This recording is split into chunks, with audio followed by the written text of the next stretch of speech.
Hello, my friend. You found your way here, wherever you are and whatever time it may be. Perhaps you're settling into bed, letting the weight of the day fade. Maybe the rain outside your window mirrors the sound you hear now. Or perhaps you've come simply for the story, a story that will linger with you long after it's heard. Let me know in the comments where you're tuning in from and what time it is for you. It's always fascinating to see how far this journey reaches. Before you drift off, don't forget to subscribe to our channel so you never miss our daily crime story updates. If you find tonight's story captivating, give this video a like, it helps more than you might think. Tonight, we'll delve into cases that remain unsolved to this day. Cases shrouded in contradictions, lost time, and unanswered questions.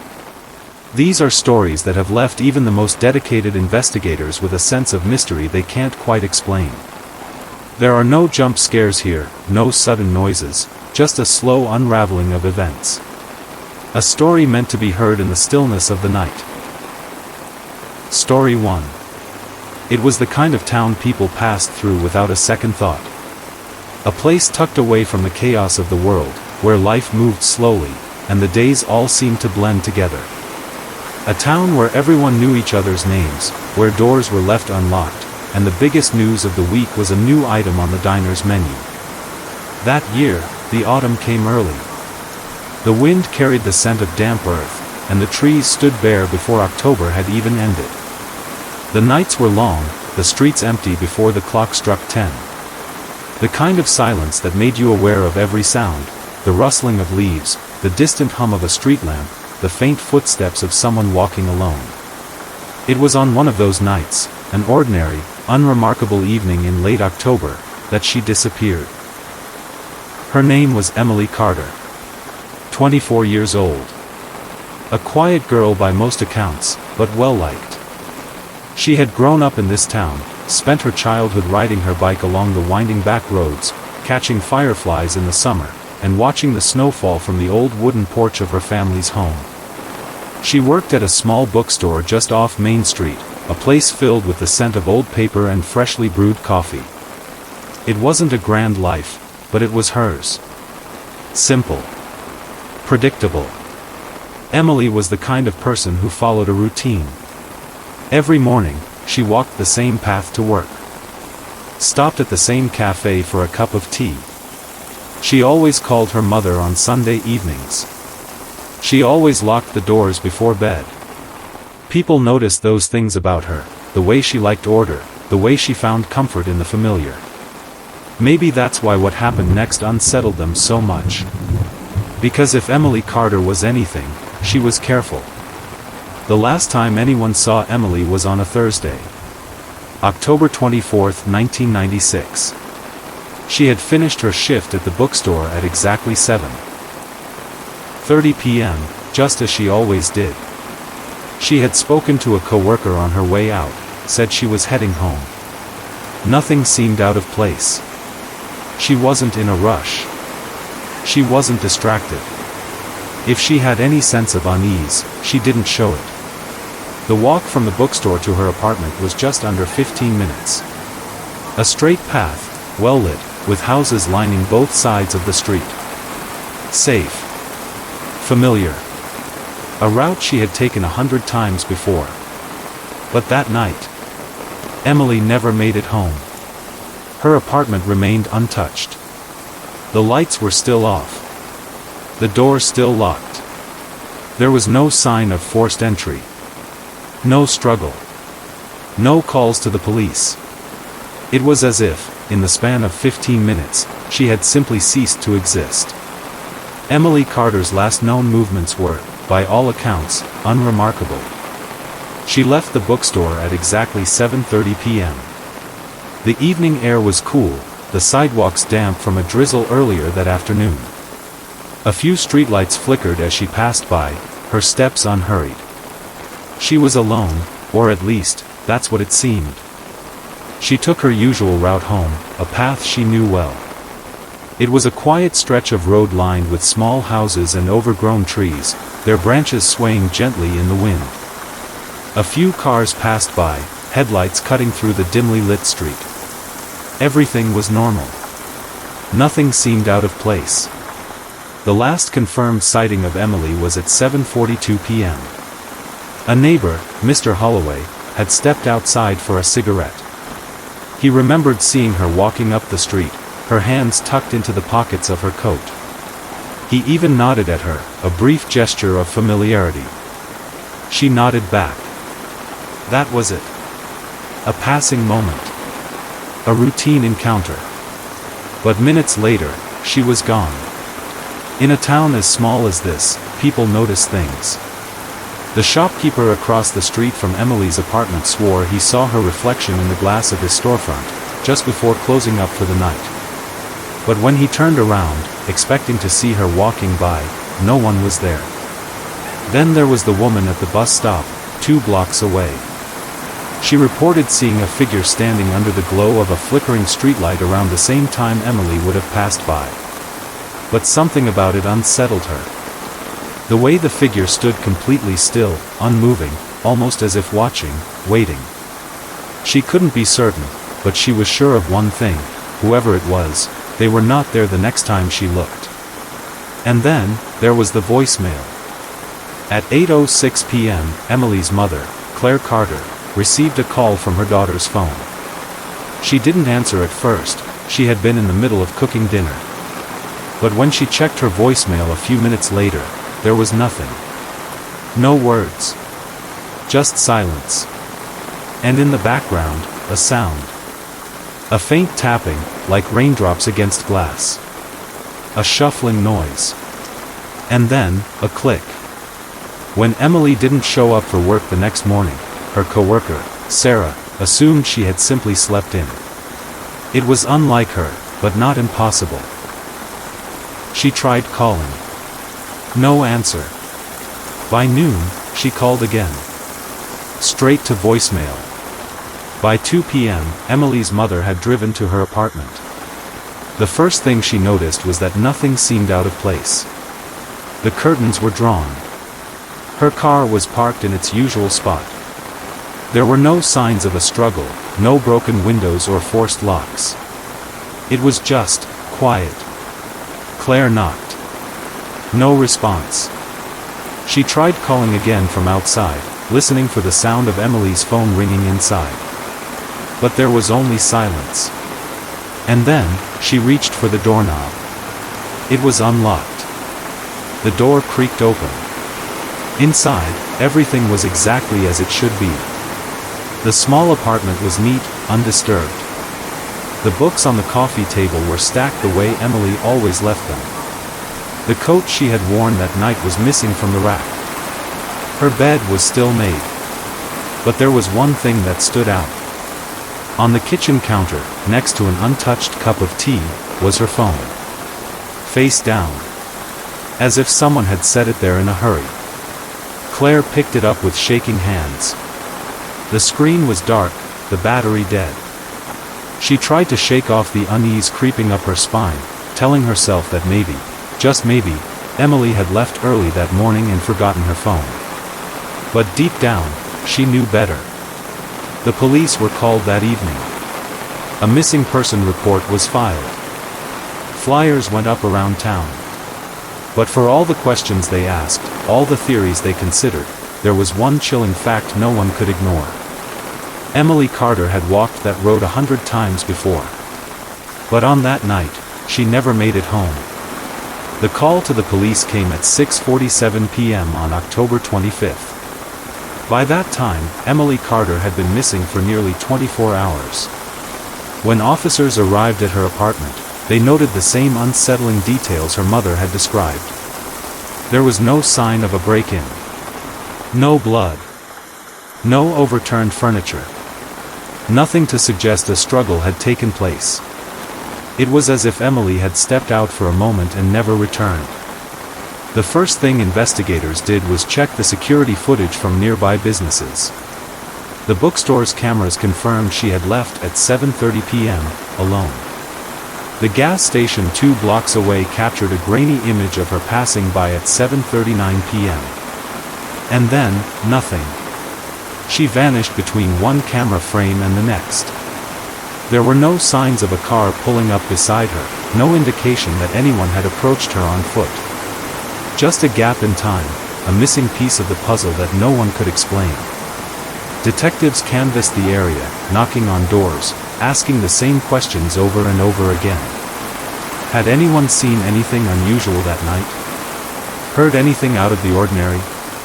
Most people had gone to bed early, the rain keeping them inside. But one witness, a woman who lived just down the street from Emily's apartment, recalled something strange. She had been reading by her window around the time Emily should have arrived home. The rain had been falling lightly then, just a whisper against the glass. But in the quiet, she heard something else. Footsteps. Slow. Measured. Not hurried, not running, just walking. She had glanced outside, expecting to see a late-night passerby, but the street had been empty. No sign of anyone. No movement at all. And yet, for reasons she couldn't explain, she had the distinct feeling that someone was there, just beyond the glow of the street lamp. Watching. As the investigation deepened, police began piecing together a list of people who had been in Emily's life, friends, co-workers, acquaintances. Was there anyone who had reason to harm her? Someone who had been acting strangely in the days leading up to her disappearance? At first, no obvious suspects emerged. Emily had no known enemies. No history of troubled relationships. But then, investigators found something unusual. Buried in the back of her closet, inside an old shoebox, was a collection of letters. Handwritten. Unmarked envelopes. No return address. The messages inside were brief but unsettling. I see you. I know your routine. You're never alone. There were 6 letters in total, the earliest one dating back nearly a year before Emily vanished. She had never mentioned them to anyone. Not her friends. Not her family. Had she kept them because she didn't believe they were a real threat? Or because she knew, deep down, that someone had been watching her all along? And then, there was the voicemail. A week after Emily's disappearance, her mother received another call. Unknown number. No caller ID. When she answered, there was no voice on the other end. Just static. And then, just before the line went dead, a faint sound. A rhythmic tapping. Slow. Deliberate. Almost like the sound of raindrops against glass. Investigators traced the call, but it led nowhere. No record of the number. No way to track its origin. Just another unanswered question in an already puzzling case. And then, one more detail emerged. Something small, but chilling in its own way. A week before she vanished, Emily had spoken to a friend, a coworker at the bookstore. She had mentioned feeling uneasy. Like someone had been following her. She brushed it off, laughed about it even, saying it was probably nothing. Just paranoia. Just a trick of the mind. But then she had said something else. Something that, in hindsight, sent a chill down her friend's spine. Sometimes, I get this feeling, like I'm missing something. Like there's something right in front of me that I just can't see. Days turned into weeks. Weeks turned into months. The search for Emily Carter continued, but with each passing day, the hope of finding her alive grew dimmer. Investigators followed every lead. They re-interviewed neighbors, scoured hours of surveillance footage, and retraced her last known steps over and over again. But no new evidence surfaced. It was as if she had simply disappeared. Her phone records showed no unusual calls or messages. Her bank account remained untouched. There were no reports of suspicious activity on her credit cards. If she had run away, she had done so without taking anything. If she had been taken, there was no sign of who had done it, or why. The mysterious letters found in her closet were examined for fingerprints, but there were none. The handwriting was analyzed, compared against known samples, but there was no match in any database. Whoever had sent them had remained careful, and completely anonymous. The lack of physical evidence left investigators grasping at theories, each one more unsettling than the last. The letters suggested the presence of a stalker, someone who had been watching Emily for months, possibly longer. Someone who had studied her habits, learned her routine. But if that was the case, why had they waited so long to act? Why strike on that particular night? Some theorized that the stalker had been escalating, growing bolder with time. Maybe Emily had started to notice. Maybe she had seen something she wasn't supposed to. Maybe that night, she finally realized she wasn't alone. Then, there was the unidentified figure spotted under the flickering streetlight the night she vanished. The witness described them as motionless, standing just on the edge of darkness. Could this have been the person responsible? If so, were they waiting for her? Or was it just coincidence? Investigators combed through reports of similar incidents in the area, looking for any pattern. They found none. No other disappearances. No similar sightings. Whoever the figure was, they had never been seen again. Then, almost a year after Emily vanished, something strange happened. A woman, walking through a park nearly 30 miles away, found a small object partially buried beneath a bench, something that didn't belong there. A single key. It was old, rusted, worn down by time. But attached to it was a faded tag, barely legible after being exposed to the elements. The words, scrawled in ink, had nearly disappeared, but one thing remained clear: Emily's initials. The key was turned over to the authorities. It was tested, analyzed, compared to every lock associated with Emily's life. But it matched nothing. Not her apartment. Not her car. Not her workplace. So where had it come from? And more importantly, why was it found so far from where she had disappeared? The discovery sent the case spiraling in a new direction, but no further leads emerged. The key was simply there. A fragment of a story no one could piece together. And once again, the case fell silent. To this day, Emily Carter's disappearance remains one of the most haunting unsolved cases in the region. No body was ever found. No confirmed sightings. No answers. Her apartment remains untouched, frozen in time, exactly as she left it on that rainy autumn night. The books on her coffee table still stacked neatly. The cup of tea still resting on the counter, long since dried and forgotten. And sometimes, when the rain falls late at night, her mother swears she hears something. A sound just barely audible over the steady rhythm of the storm. A faint tapping. A shuffle of movement. A presence that lingers, just beyond sight. But then again, maybe it's just the wind. Some mysteries are never solved. Some stories drift into the rain, and vanish. But they are never truly forgotten. Emily Carter's name still lingers in the quiet corners of conversation. In online forums where strangers try to piece together the fragments of her story. In the faded posters that once clung to telephone poles and shop windows, now long since removed. In the memories of those who knew her, her family, her friends, the people who still wake up wondering what really happened that night. And in that small apartment, the one she never returned to, her belongings remain. A bookshelf lined with her favorite novels. A sweater draped over the back of her chair. A note she had written to herself on the fridge, reminding her to pick up coffee the next morning. A morning that never came. Sometimes, people say that time brings answers. That with enough searching, enough waiting, the truth always finds its way to the surface. But for some, the truth stays hidden. Just beyond reach. A shadow behind the rain. What really happened to Emily Carter? Did she leave that night, unknowingly walking towards something she could never escape? Or was someone waiting for her in the dark, someone whose face she had seen before but never truly noticed?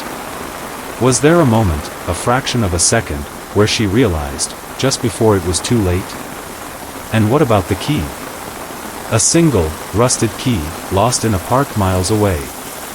Had she held it once? Did it belong to a place she had been before, or a place she was meant to go? Or was it nothing at all, just another question without an answer, swallowed by time? No one knows. No new evidence has surfaced. No new leads have emerged. Only the silence of an unsolved case, drifting further and further into the past. Perhaps, in the end, some stories aren't meant to have endings. Perhaps some are meant to remain open, lingering in the spaces between what is known and what is left unsaid. A quiet whisper. A missing piece. A question that waits, but is never answered. And so, the rain continues. A gentle rhythm against the window, washing away the lingering thoughts, the unanswered questions. There is nothing more to do. Nothing more to wonder. Just the steady sound of water against the earth. A lullaby for those who listen. Story 2. What would you do if you discovered your neighbor had been living with 2 dead bodies for weeks? This is the chilling story of a 17-year-old boy who hid a dark secret, one that would unravel in the most horrifying way. A quiet neighborhood in Waukesha, Wisconsin, became the center of a gruesome discovery when police entered a home to find the bodies of a mother and stepfather, dead for over 2 weeks. But the most shocking part? Their teenage son had been living in the house the entire time. How did this happen? What led to such a tragedy? And how did the truth finally come to light? This is a story of family, secrets, and a crime that will leave you questioning everything you thought you knew. Waukesha, Wisconsin, is the kind of place where everyone knows their neighbors. It's a tight-knit community where people feel safe, where children play in the streets, and where life moves at a steady, predictable pace. But in one home, behind closed doors, something was terribly wrong. The family at the center of this story seemed ordinary on the surface. A mother, a stepfather, and their 17-year-old son. To outsiders, they appeared to be a typical American family. But those who knew them well say there were cracks beneath the surface. The teen, whose name has not been released due to his age, had a history of behavioral issues. He was quiet, reserved, and often kept to himself. Friends and family described him as someone who struggled to connect with others, but no one could have predicted what would happen next. Tensions in the home had been building for months. Arguments between the teen and his parents were becoming more frequent, more intense. Neighbors would occasionally hear raised voices, but they dismissed it as typical family drama. After all, every family has its struggles, right? But in this case, those struggles would escalate into something far more tragic. On a cold winter night, something snapped. According to investigators, a heated argument broke out between the teen and his parents. The details of what was said remain unclear, but the outcome was devastating. By the end of the night, both the mother and stepfather were dead. The teen, now alone in the house, faced a choice. He could call the police, confess to what had happened, and face the consequences. Or he could try to hide the truth. He chose the latter. For the next 2 weeks, he lived in the house with the bodies of his parents. He continued to go about his daily life as if nothing had happened. He ate, slept, and even interacted with neighbors, all while the bodies of his parents lay hidden in the home. How did he manage to keep this secret for so long? The answer lies in his ability to blend in, to avoid suspicion. He was quiet, unassuming, and careful not to draw attention to himself. But as the days passed, cracks began to show. Neighbors noticed that the parents were nowhere to be seen. They grew concerned, but no one could have imagined the truth. The truth finally came to light in the most unexpected way. The teen was caught stealing a car and a gun from a nearby home. When police arrested him, they began to piece together a disturbing puzzle. The stolen gun matched the description of one reported missing from the family's home. And when officers went to investigate, they made a gruesome discovery: the bodies of the teen's mother and stepfather, hidden inside the house. The timeline was shocking. The couple had been dead for over 2 weeks. Yet, the teen had continued to live in the house, going about his daily life as if nothing had happened. How did he manage to keep this secret for so long? And what could have driven him to such extreme actions? As investigators dug deeper, they uncovered a series of troubling details. The teen had a history of behavioral issues, but nothing that could have predicted this level of violence. Friends and family described him as quiet, reserved, and someone who kept to himself. But behind closed doors, tensions were rising. Police believe the murders occurred during a heated argument. The exact motive remains unclear, but evidence suggests the teen acted alone. The stolen car and gun added another layer to the mystery. Was this a desperate attempt to cover his tracks? Or was there something more calculated at play? The discovery sent shockwaves through the community. Neighbors struggled to reconcile the quiet teen they thought they knew with the horrific crime that had taken place.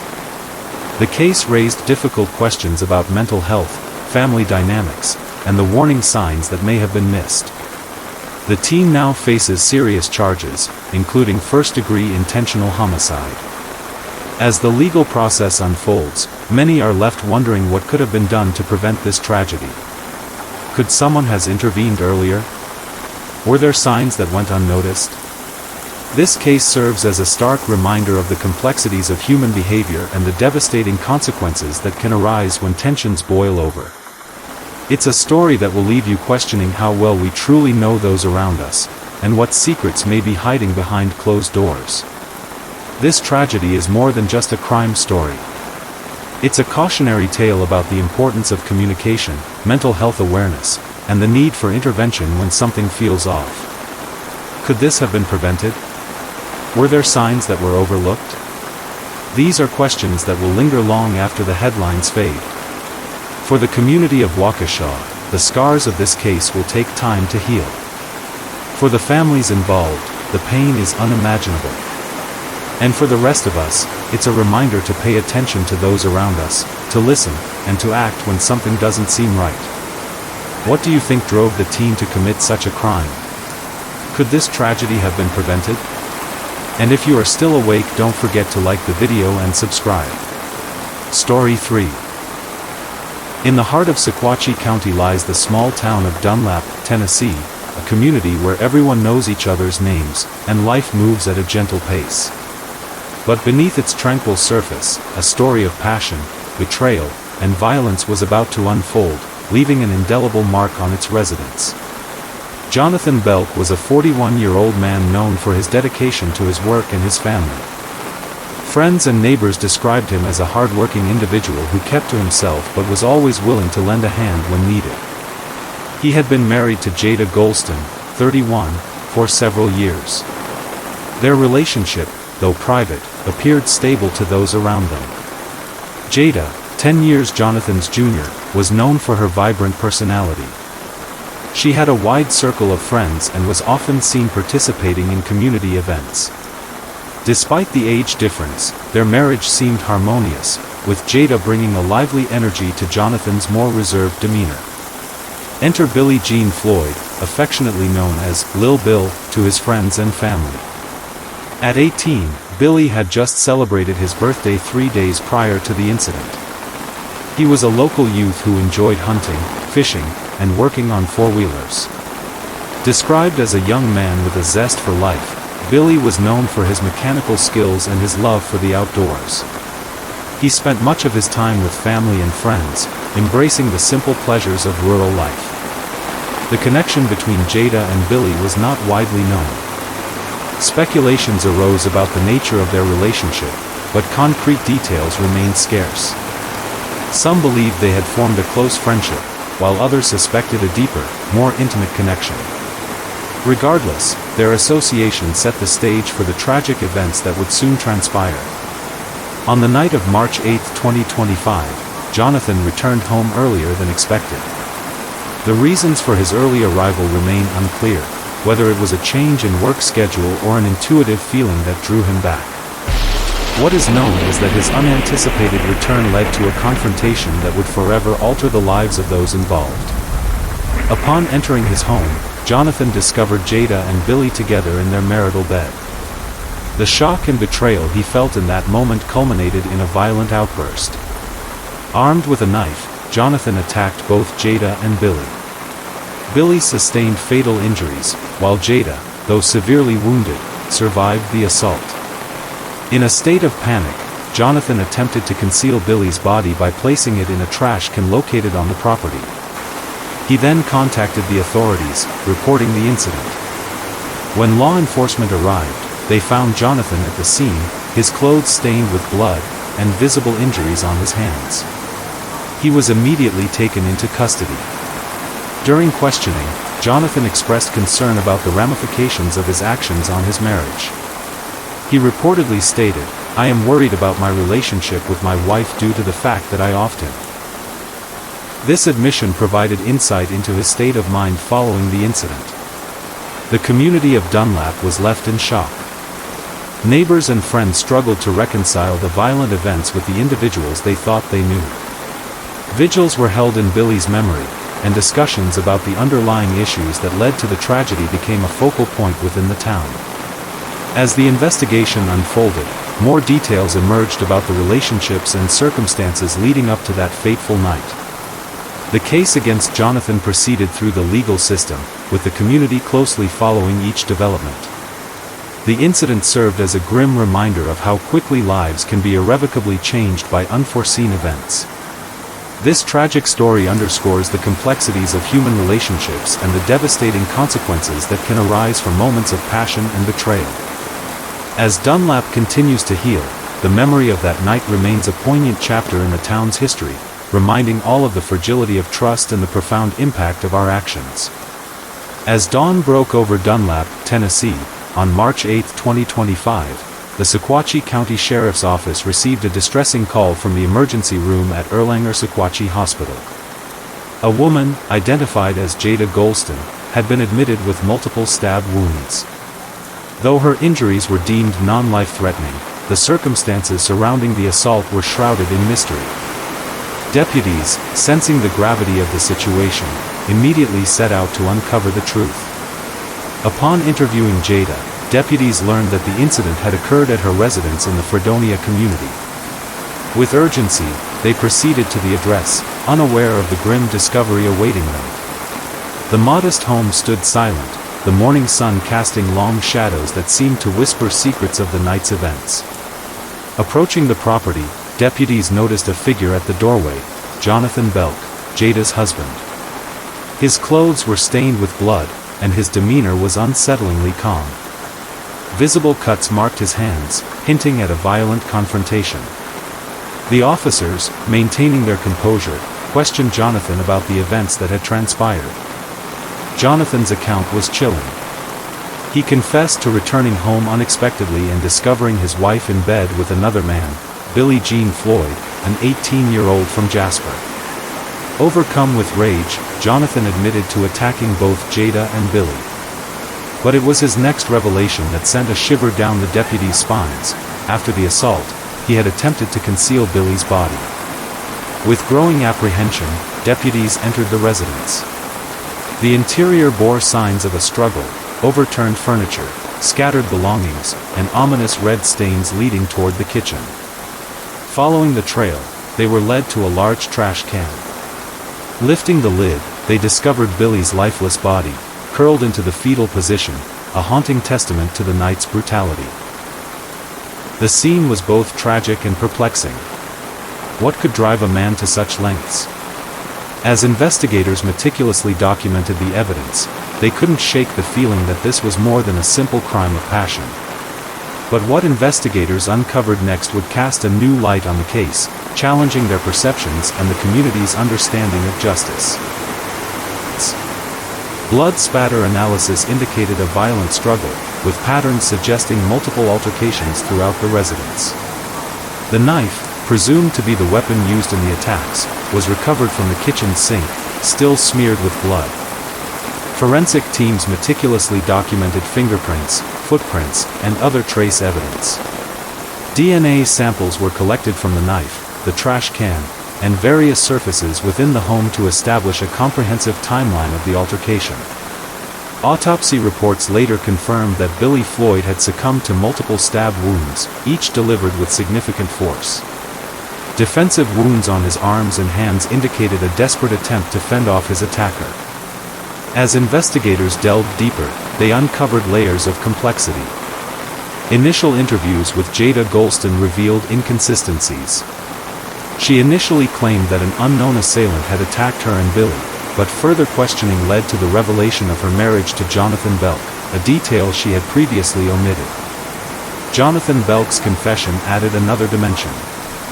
He admitted to attacking both Jada and Billy upon discovering them together, expressing concern about the future of his marriage in the aftermath of his actions. The community grappled with the shocking nature of the crime. Billy Floyd, affectionately known as Lil Bill, was remembered as a young man who cherished outdoor activities and family gatherings. His untimely death left a void that resonated deeply among those who knew him. As the investigation progressed, legal proceedings were set in motion. Jonathan Belk faced charges of criminal homicide, with additional charges anticipated. He was detained at the Sequatchie County Jail, awaiting a bond hearing scheduled for March 21st. The tragic events of that night left an indelible mark on Dunlap, Tennessee. As the community sought to heal, questions lingered about the circumstances that led to such a violent outcome, and the legal journey that lay ahead for those involved. The courtroom was filled with a tense silence as Jonathan Belk stood trial for the fatal stabbing of Billie Jean Lil Bill Floyd, an 18-year-old from Jasper, Tennessee. Belk had been charged with criminal homicide after discovering Floyd in bed with his wife, Jada Golston, at their Dunlap residence on March 8, 2025. Throughout the proceedings, the prosecution presented a compelling case, detailing the sequence of events that led to the tragic outcome. They argued that Belk's actions were premeditated, highlighting his confession and the forensic evidence collected at the scene.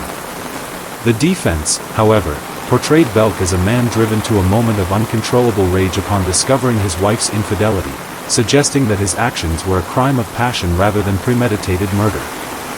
After days of testimony and deliberation, the jury reached a verdict. Belk was found guilty of second-degree murder, acknowledging the heat of the moment but underscoring the severity of his actions. The sentencing phase was equally emotional. Family members of both the victim and the defendant addressed the court, sharing their grief and the profound impact of the incident on their lives. Belk was sentenced to 25 years in prison, a decision that elicited mixed reactions from the community. Some felt justice had been served, while others believed the punishment was too lenient or too harsh, reflecting the complex nature of the case. In the aftermath, the community of Dunlap grappled with the tragedy, seeking ways to heal and prevent such incidents in the future. Discussions about mental health, conflict resolution, and the consequences of impulsive actions became focal points in local forums and community gatherings. This case serves as a poignant reminder of how a single moment of uncontrolled emotion can lead to irreversible consequences, leaving families shattered and communities searching for answers. As we reflect on this tragic event, we are reminded of the importance of seeking help and finding peaceful resolutions to conflicts. If you or someone you know is struggling with anger or relationship issues, please reach out to local support services. Together, we can work towards a safer and more understanding community. Story 4. In the quiet pre-dawn hours of July 14, 2012, a harrowing 911 call shattered the stillness of Clearwater, Florida. The voice on the line, trembling and urgent, belonged to Jay Lafew, who had just discovered his roommate, 29-year-old Adrienne Robert, lifeless in their shared apartment. Adrienne, a vibrant graphic designer originally from Maine, had been preparing for a fresh start, planning to move out the very next day. The night before, she and Jay had ventured to Diamond Dolls, a local nightclub, to celebrate this new chapter. Unbeknownst to them, this innocent outing would culminate in a tragedy that would haunt the community. Surveillance footage from the club later revealed Adrienne leaving alone around 1:30 a.m., a black shawl draped over her shoulders. A man, previously seen interacting with her inside, handed her the shawl she had forgotten and then walked alongside her into the night. This seemingly benign gesture would later become a focal point in the investigation. Upon returning home around 3:30 a.m., Jay stumbled upon a scene of horror. Adrienne's lifeless body lay in the bathroom, a single stab wound to her chest. The apartment bore signs of a violent struggle, overturned furniture, scattered belongings, all indicators of the terror that had unfolded just hours before. The Clearwater community, known for its serene beaches and tight-knit neighborhoods, was thrust into a state of shock and fear. Who could commit such a heinous act? And, more disturbingly, was the perpetrator still lurking among them? As detectives delved deeper into the case, they faced mounting pressure to unravel the mystery and bring justice for Adrienne. Through meticulous investigative work, authorities identified the man seen with Adrienne that fateful night as 23-year-old Thomas Hampton Frederick. Frederick, a transient with no fixed address, had no prior criminal record, making the motive behind this brutal crime even more perplexing. Detectives employed both traditional surveillance techniques and modern forensic methods to build their case. A discarded cigarette butt, carelessly left by Frederick, provided the DNA evidence linking him to the crime scene. The arrest of Frederick brought a semblance of relief to the community, but it also unearthed deeper questions about the nature of violence and the hidden dangers that can lurk beneath everyday interactions. As the trial unfolded, the courtroom became a battleground of emotions, with Adrienne's family seeking justice and closure for their beloved daughter. In February 2014, after a grueling legal process, Frederick was found guilty of first-degree murder and grand theft auto, receiving a life sentence without the possibility of parole. While this verdict provided a measure of justice, the void left by Adrienne's untimely death remained a poignant reminder of the fragility of life and the unforeseen perils that can alter it in an instant. This case serves as a somber testament to the importance of community vigilance and the relentless pursuit of justice in the face of senseless violence. Adrienne's legacy endures, inspiring efforts to ensure that such tragedies are prevented in the future, and that the memories of those lost are honored through unwavering commitment to truth and justice. Clearwater, Florida, a city renowned for its sun-drenched beaches, vibrant art scene, and a community that epitomizes the quintessential Floridian lifestyle. Nestled along the Gulf Coast, Clearwater boasts a population of approximately 117,000 residents, with a median age of 46, reflecting a blend of youthful energy and seasoned wisdom. The city's demographic tapestry is rich and varied. The story of Adrienne Robert all began in the coastal city of Clearwater, Florida, a place renowned for its sun-drenched beaches, vibrant art scene, and a community that embodies the quintessential Floridian lifestyle. Nestled along the Gulf Coast, Clearwater is home to approximately 117,000 residents, with a median age of 46, reflecting a blend of youthful energy and seasoned wisdom. Its diverse population and lively atmosphere make it an inviting destination, but beneath its picturesque facade, an unthinkable tragedy would soon unfold. Amidst this picturesque setting, the nightlife of Clearwater adds a dynamic pulse to the city's rhythm. One notable establishment is Diamond Dolls, a gentleman's club strategically located at 16361 U.S. Highway 19 North. Established in late 1989, Diamond Dolls quickly cemented its reputation, being voted the #1 topless club in Tampa Bay for 17 consecutive years. A significant remodel in 2015 revitalized its ambience, ensuring it remained a premier destination for both locals and visitors seeking evening entertainment. Within this vibrant community resided Adrienne Robert, a 29-year-old graphic designer originally from Maine. Adrienne relocated to Florida in 2007, drawn by the state's burgeoning creative industry and the promise of new beginnings. Known for her vivacious spirit and artistic flair, she quickly became an integral part of Clearwater's creative community. On the evening of July 13, 2012, Adrienne and her roommate, Jay Lafew, decided to commemorate her upcoming move with a night out at Diamond Dolls. The club, renowned for its lively atmosphere and entertainment, seemed the perfect venue for a farewell celebration. Unbeknownst to them, This night would set in motion a series of events that would forever alter their lives and cast a shadow over the Clearwater community. As the night progressed, Adrienne and Jay immersed themselves in the club's vibrant ambience, mingling with other patrons and enjoying the performances. The celebratory mood was palpable, with laughter and music filling the air. However, as the clock inched closer to closing time, the night's trajectory took an unforeseen turn. Adrienne Robert was last seen around 1:30 a.m. leaving the Diamond Dolls nightclub. Surveillance footage captured her retrieving a forgotten black shawl, handed to her by an unidentified man.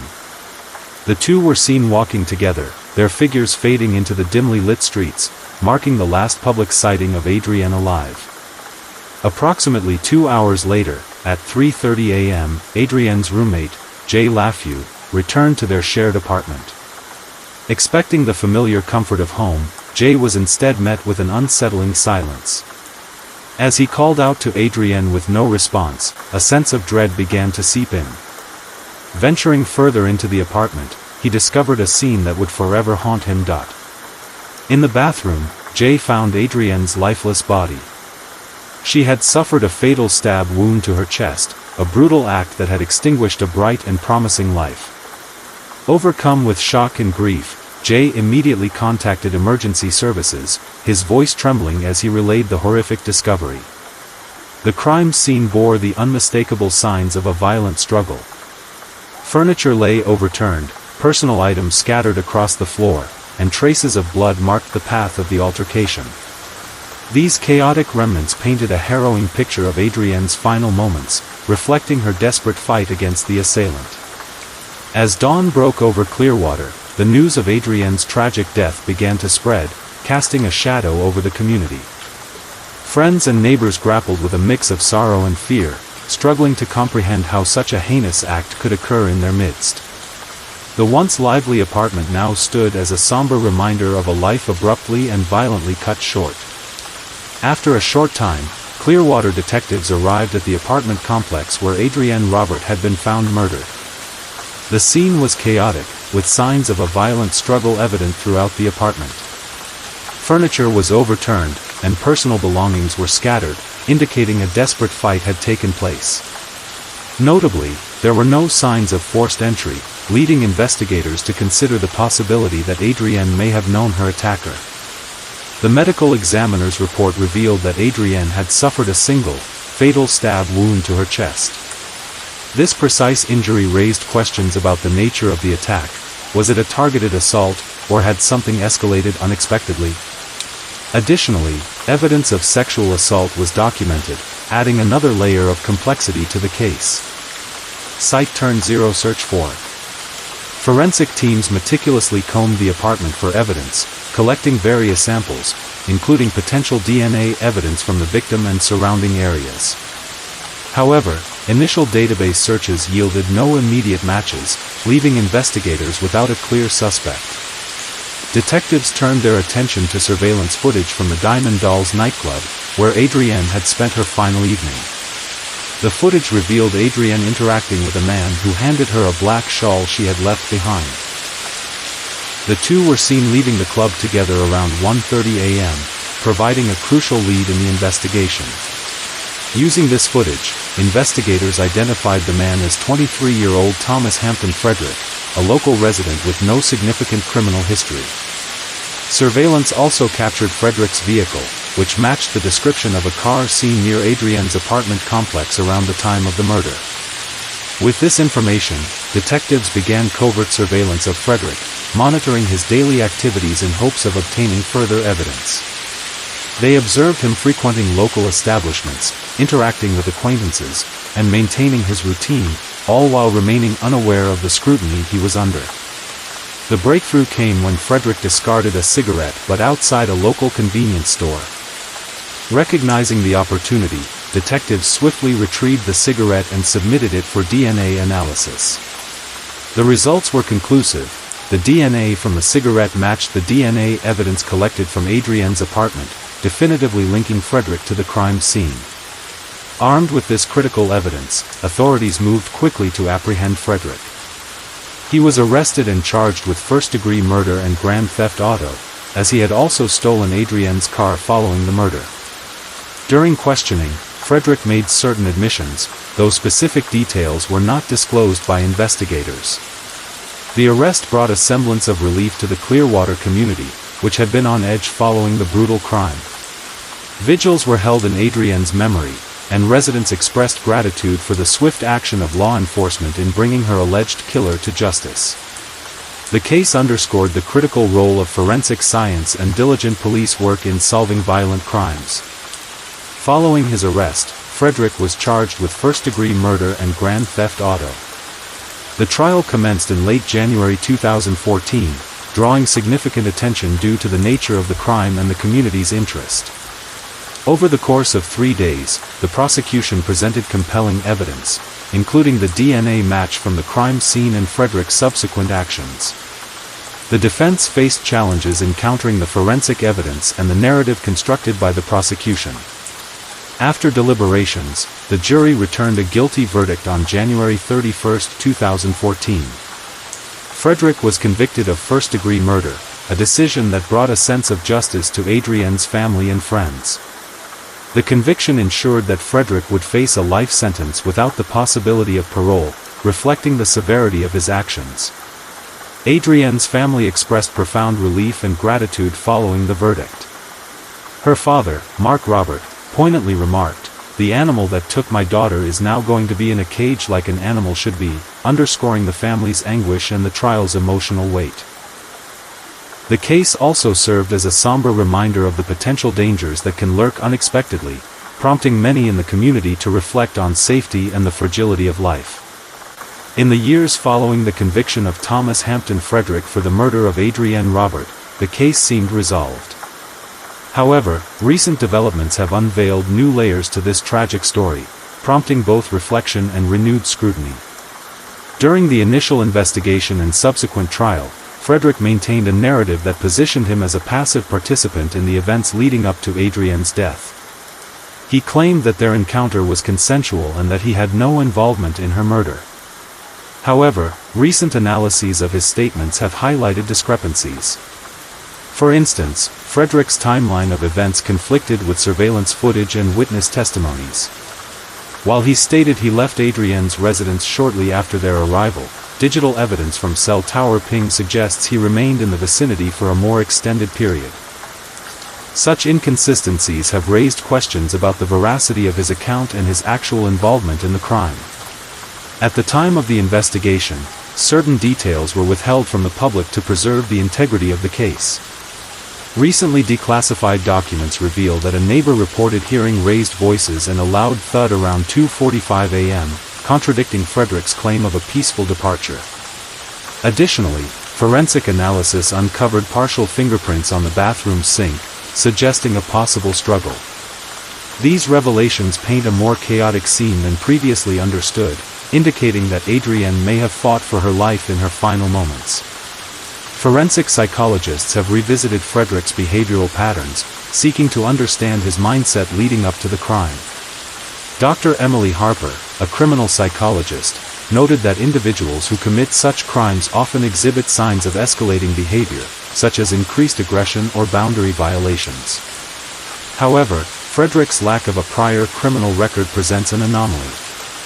Dr. Harper suggests that this could indicate suppressed violent tendencies or a triggering event that led to the crime, emphasizing the complexity of human behavior and the challenges in predicting such actions. The tragic murder of Adrienne Robert in July 2012 sent shockwaves through both the Clearwater, Florida community and her hometown in Maine. The senseless loss of a vibrant 29-year-old woman left an indelible mark on all who knew her. In the immediate aftermath, Clearwater residents were gripped by fear and sorrow. Vigils were held to honor Adrienne's memory, with community members coming together to support her family and friends. Local organizations emphasized the importance of community safety and solidarity during such trying times. Adrienne's loved ones have been steadfast in ensuring her legacy endures. Memorial services celebrated her life, highlighting her passions and the joy she brought to others. Friends and family have shared stories and memories, painting a picture of a compassionate and spirited individual. Online memorials, such as her obituary on Dignity Memorial, serve as lasting tributes to her life and the impact she had on those around her. As we reflect on this tragedy, one question lingers: was this truly a random attack, or is there more beneath the surface? The circumstances surrounding Adrienne's death continue to prompt discussions about safety, trust, and the unforeseen dangers that can lurk in everyday encounters. Story 5. The town of Hollowbrook was not a place where headlines were made. It sat quietly between stretches of dense forest and winding back roads, the kind of town where people knew one another by name. It was a place where neighbors exchanged warm nods at the grocery store, where the scent of freshly brewed coffee drifted from the only diner on Main Street, and where front porch lights flickered on at dusk like fireflies signaling the end of another uneventful day. On the evening of October 17th, the air was crisp, the trees along the sidewalks bare from the slow decay of autumn. The rain had started around dusk, a quiet drizzle at first, before settling into a gentle but persistent rhythm. It coated the streets in a soft sheen, glistening under the dim glow of streetlights. For most, it was a night like any other. Doors were locked, curtains drawn, and the town fell into its usual hush as bedtime approached. But for one person, this night would not fade into memory like the rest. For one person, this night would never end. Her name was Evelyn Carter. 32 years old. A schoolteacher at Hollowbrook Elementary. Known for her kindness, her patience, the way she always made time for others.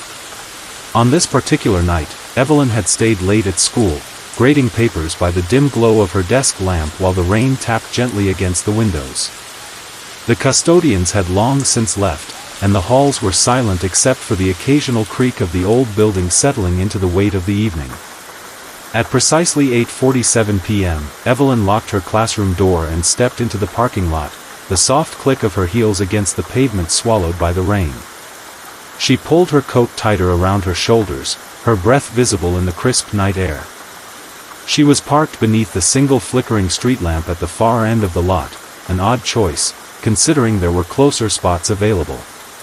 But Evelyn had always been a creature of habit, and this had been her usual spot for years. She reached into her purse, fumbling for her keys. A brief shuffle, the metallic jingle breaking the silence. Then, a pause. A hesitation. A moment of stillness so fragile it could have been mistaken for nothing at all. Then, she was gone. By morning, Evelyn Carter was nowhere to be found. The next morning, the rain had stopped, leaving behind a damp mist that clung to the town like an unspoken worry. The school parking lot was empty, save for one car, Evelyn's. A silver sedan, parked neatly beneath the flickering street lamp, its surface beaded with droplets from the night before. When Evelyn failed to show up for work that morning, her absence was noted but not immediately alarming. Teachers occasionally called in sick. Maybe she'd overslept, maybe she'd fallen ill. But when noon came and no one had heard from her, a call was placed to her home. There was no answer.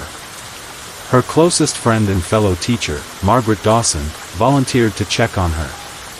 She drove to Evelyn's house, a modest single-story home with pale blue shutters and a garden Evelyn took pride in tending. Margaret knocked. No response. She peered through the windows, everything inside looked undisturbed. The porch light was still on, despite it being midday. A growing unease settled over Margaret as she called the police. Within an hour, officers arrived, and together, they entered Evelyn's home. Inside, nothing seemed amiss. No signs of struggle. No forced entry. A cup of tea sat on the kitchen counter, long since gone cold. A stack of graded papers rested on the coffee table, red ink circling words in Evelyn's neat handwriting. Her bed was made, undisturbed. It was as if she had simply vanished between one breath and the next. Back at the school parking lot, investigators took a closer look at her car. Her purse was inside, resting on the passenger seat, her wallet untouched. Her keys were missing. The doors were locked. But something caught their attention, a single set of footprints, barely visible in the damp pavement, leading away from the driver's side door and fading into the darkness beyond the reach of the street lamp. Where had Evelyn gone? And more importantly, had she left willingly? The investigation continued tirelessly, stretching into weeks, then months. Detectives worked through every possible lead, interviewing anyone who might have seen or heard something unusual on that rainy October night.